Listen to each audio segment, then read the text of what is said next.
Mike Murburg is from Tampa, Florida, and the leader of an incredible CE5 group. When I started communicating with Mike to becoming a part of this summit, his response certainly resonated with me right away when he said, "Why chase ET when you can invite him or her in for tea?" I'm very pleased to welcome Mike to the program to talk about the what, where, when, and how of his work. Mike, welcome to the program. Thanks for having me. It's a pleasure being here, and it's an honor to be asked to talk about this, so thank you.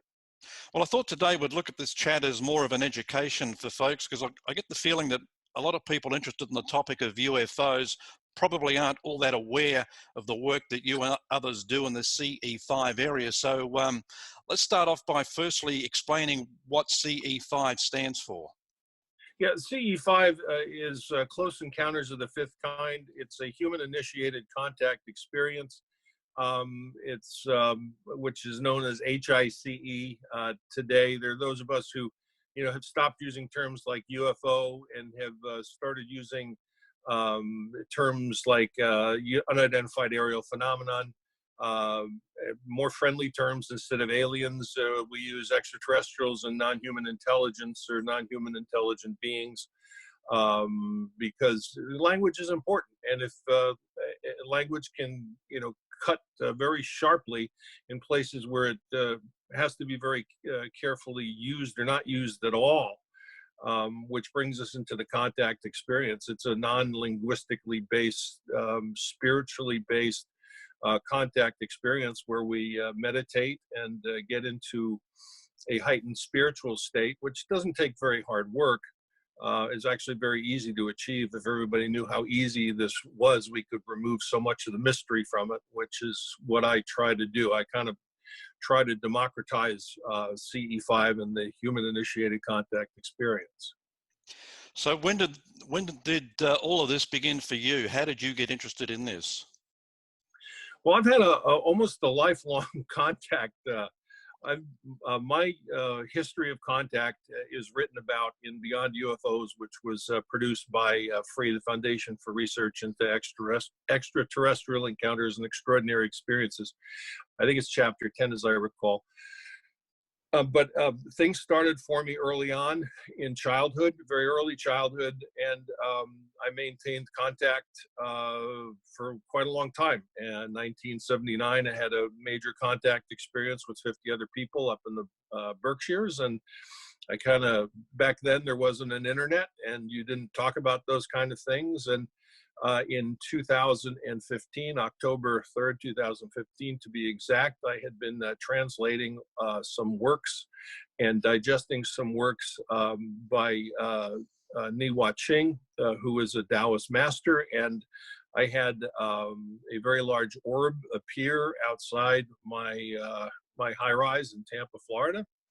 And we had a download experience, and I was lucky enough to ask it to stop so I could take some photographs of it, which it did, and have 3 very beautiful and iconic photographs.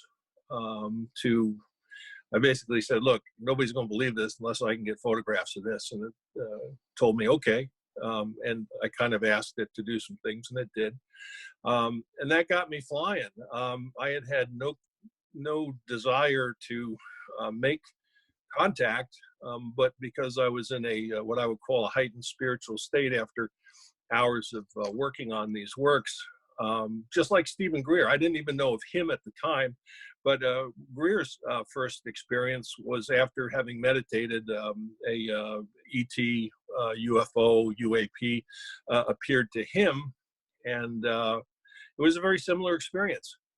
And after studying for years on this and lecturing at a UFO MegaCon last year, I also came across the Lotus Sutra, chapter 23, in which, lo and behold, the Buddha meditates and he brings in a UFO, which at the time that I read it as an undergraduate at Princeton in 1976, I took it as allegory and myth, and now I take it as a reality.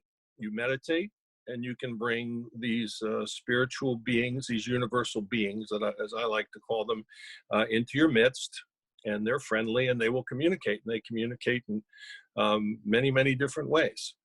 So that's what I do. Okay, so you mentioned orb, and then you mentioned download. So the orb is the spiritual being, but what's the download? Well, so many people talk about it, and I hadn't had it before October 3rd. But the download is it's almost a trance-like state, but you're very, very conscious when it's going on, and you receive uh, a large amount of information. And if somebody asked me specifically, what was that information? I've been busy writing for 4 years about it, and it will come out in the books that I've been writing. I finished one, and I'm working on another one right now.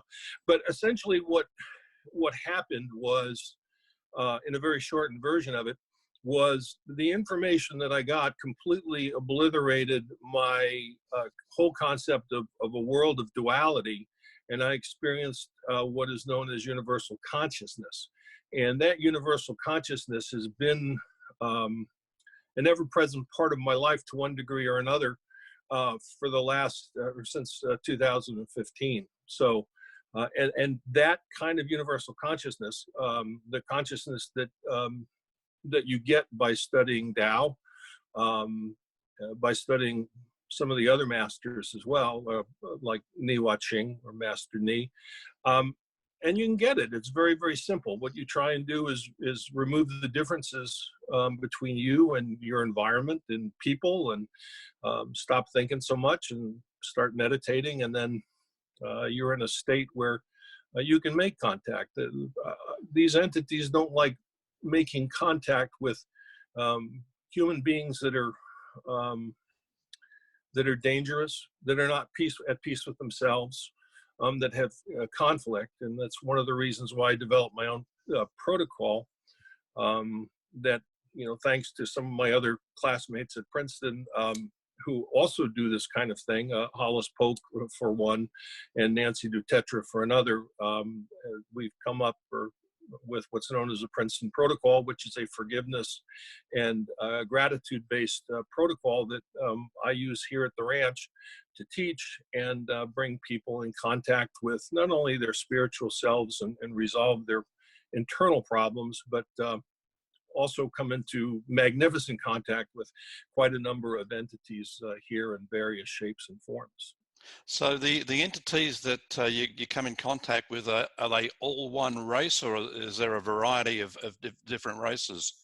Oh my goodness, there's you can't, there's such a multitude of potentiality out there.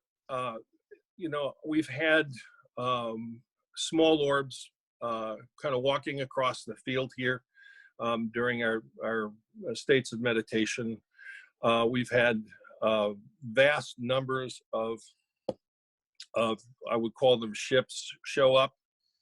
I've actually had a visitor in the house one morning. So it's impossible to say how many different kinds there are out there, but the common denominator is a universal consciousness and desire for love and peace, and the connection that comes with that.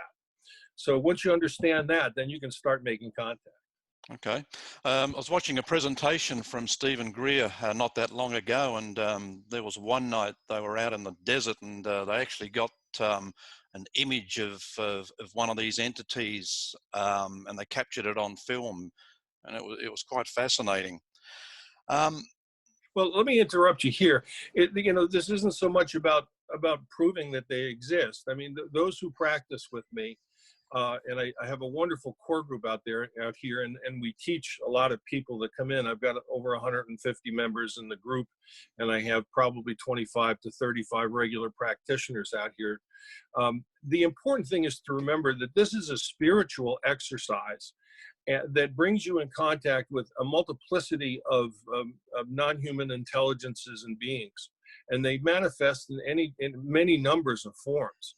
So, getting a photograph of one, yeah, that's all great, but you have to accept as a proposition that this is real. Unlike, I'm writing right now on the works of Carl Gustav Jung, Flying Saucers, a modern myth, and on his synchronicity.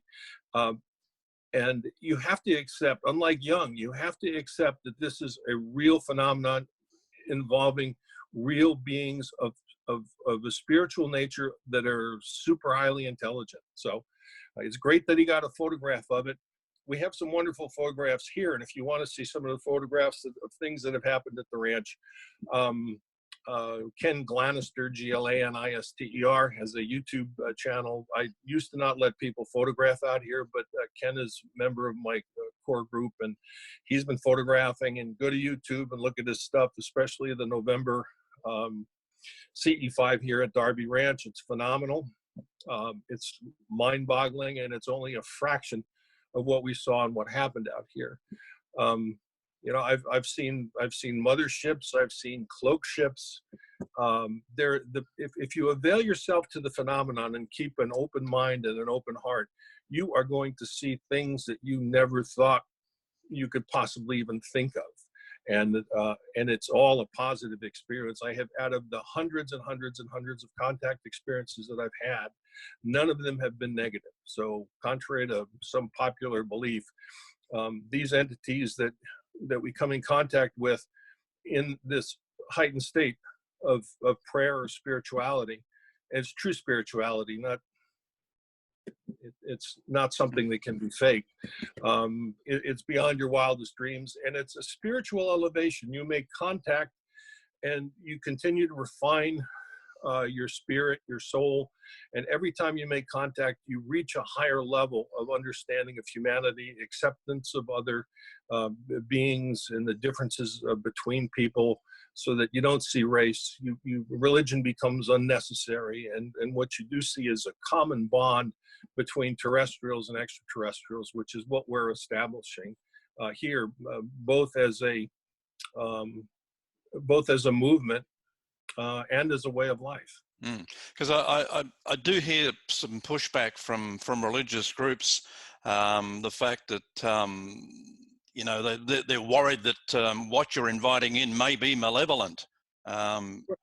Well, religious groups are, you know, they're kind of like cattle herders. You know, they just keep on wanting to add more cattle to the herd. You know, the whole, you know, if you read the study that Free did on this, 85% of even the abductees after time saw their experience as a positive one. And, you know, if I go into surgery knowing that I've got an 85% chance of having a successful operation when my life is in jeopardy, and a 15% chance of failure, I'm going with the 85% every time. You know, if you love, you do not fear. And one of the things that the Tao teaches, that Lao Tzu teaches through the Tao Te Ching, is what you do lose is your fear of death.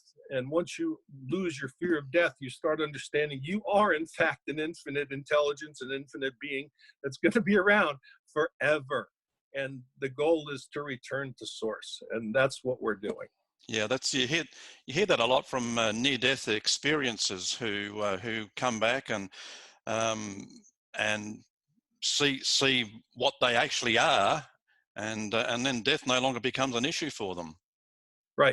Right, absolutely. And I've had one or two of those myself. So many years ago. So I understand this phenomenon from any number of approaches, and it's all the same phenomenon. There's all the same.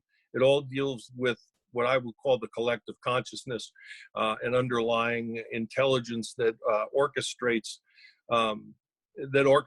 these things. And I can talk a little bit later about synchronicity and what it is, and how it evolves into causality and a recognition of an ultimate intelligence that underlies us all and orchestrates this all for the benefit of us all. Okay. Now, is this something that folks need to join a group like yours to be able to experience, or can they research it themselves and do it themselves? Yeah, I started this, my first contact after the October 3rd, 2015, I contacted Hollis Polk, who I didn't know, and she has become a close friend of mine. She was a colleague at Princeton in the 70s. Didn't know her then, but because she and Costa Macraeus, her husband, have been doing this for quite some time, I learned how to do CE5, and what I found was I did it on my own, and I did it out with them in Shasta. Had some remarkable experiences, and what I found coming back was people would start contacting me because I made it rather public. I'm an attorney. I'm still a practicing attorney. I do disability law. You can find me at disabilityattorney.net for whatever reason. You can also contact me directly at darbyranchce5@gmail.com, and I'll send you my protocol for free. But I found that there were people that had been contactees and contactees like myself that had nobody to talk to. At first, I looked for psychological people that I could talk to about this. There were none. I found out that John Mack had died. And surprisingly enough, one of his patients and one of his students is a member of my group. And then I realized there was a need for people who have been abducted or contacted and have these experiences to talk to somebody so that in a safe environment, so they're not looked at as some kind of freaks or unreal. And there's so many out there. I mean, people would come and talk to me, and I would listen objectively and caringly, and they would break down in tears because I'd been the first person in their lives of 60 years that actually listened and understood what they had gone through and saw. And the stories out there are there are so many people that are contactees out there, it would surprise you. But they were able to talk to me, and then I realized I needed to start a group.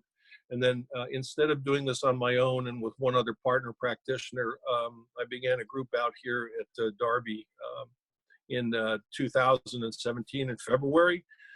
And our first night, we had immediate contact with a ship that showed up right overhead, and it was just a phenomenal experience. There was another physical download that happened at the time. Rose B, I'm not at liberty to give her last name, but we did talk about the experience on a podcast a couple of years ago. But we made direct connection in 2 consecutive nights out here, and we have had just a wonderful experience teaching and making contact out here for 2.5 years now on a monthly basis.